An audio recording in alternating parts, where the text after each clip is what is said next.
So 6'8" ka ngayon. Ikaw ang pinaka-importanting big man ng Philippine basketball. Ewan ko nare-realize mo yan, di ba?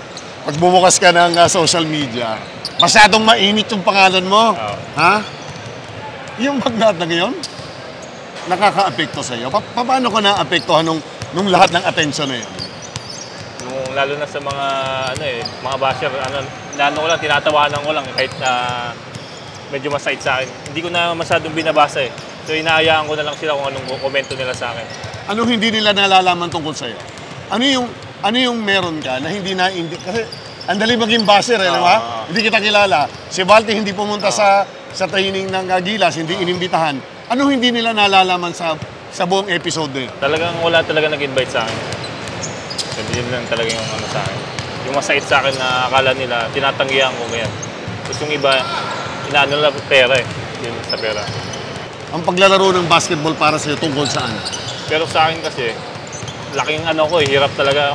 Pa lang ako, bata pa lang ako, wala na talaga akong magulang. So yung ko sa akin, talagang sumikap talaga ako. Ulila ka pala? Ulila na ako talaga. Ganun ba? Oo. Sino sa'yo? Sino naggabay sa'yo? Wala kang mga magulang. Sino tumayo magulang sa'yo? Bali yung tumulong sa akin yung tita ko na pinag-aral ako. Tapos, naginto pa nga ako ng first year high school. Tapos, yung nakita ko naglalaro-laro lang ako sa barangay. Nakita parang, ang laki nito. Sinubukan kong pumunta kay Gob na nag-training ako. Training camp na mga kasama ko mga bata. Yun. Doon ako nakita ni Gob na Yung summer camp ni Gob Gada, Doon ako nakita. Taon-taon? Dinala ako nung high school ako sa NU. Second year high school na. Oo nga pala, nag-Nazaret ka muna, doon ka nakita, di ba? Tapos, nung susunod mo, sunod ka, naka-berde ka na.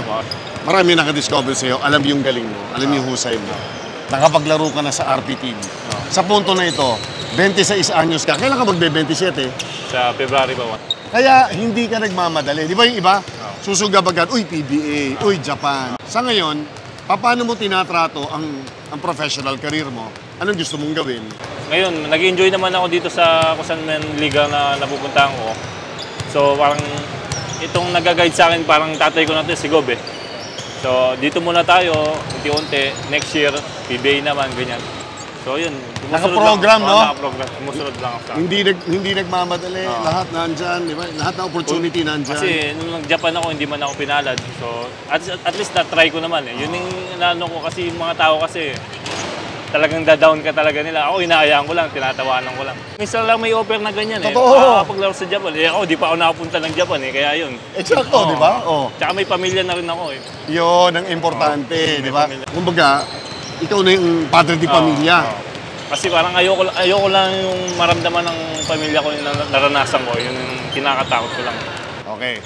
Saka na natin pag-usapan yung detalye, di ba? Kumbaga sa minsan kanya-kanyang paiiyakan ng storya, no?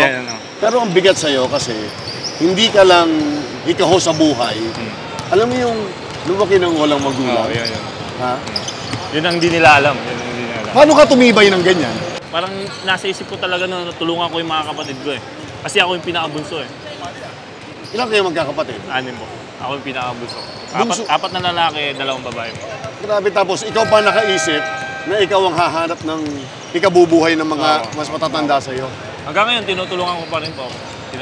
So hindi lang itong pamilya mong sarili, pati yung mga kuya ate mo, ikaw pa rin ang taga-taguyod.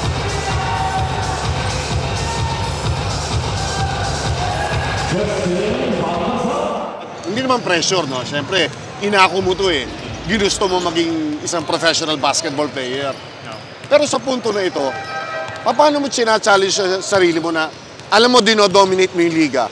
Kung pumitas ka ng rebound, akala mo, namimitas ka lang ng kamatis. Ha?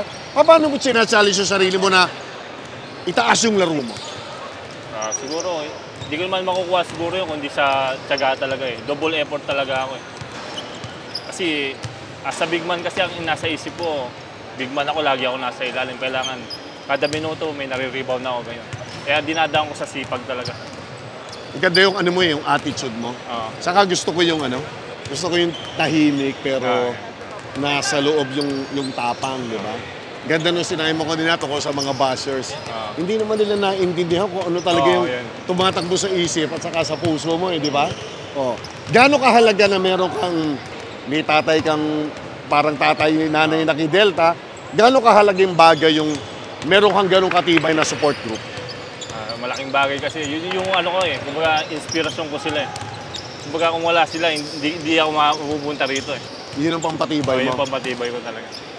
Ano ang immediate goal para sa'yo? Ano yung, ako si Balti ngayon, ako itong most important big man sa Philippine basketball. Kailangan ilagay mo yung sarili mo sa posisyon na ito ka, mahalaga ka. Ang unang tanong, pag tinawag ka sa national team, siyempre, lalaro po ako. di ba? Matik. Matik mo. Matik yun eh. Pangalawa, anong gusto mong gawin sa career na pinagkaloob sa'yo? Ito yung pangarap ko talaga eh. Makapag-PBA, makapaglaro sa matataas na mga liga. Yun lang talaga. Pwede ka dyan? Oo. Abe, nakalang salamat. Thank you. Sa wakas, mapapanood na rin kita.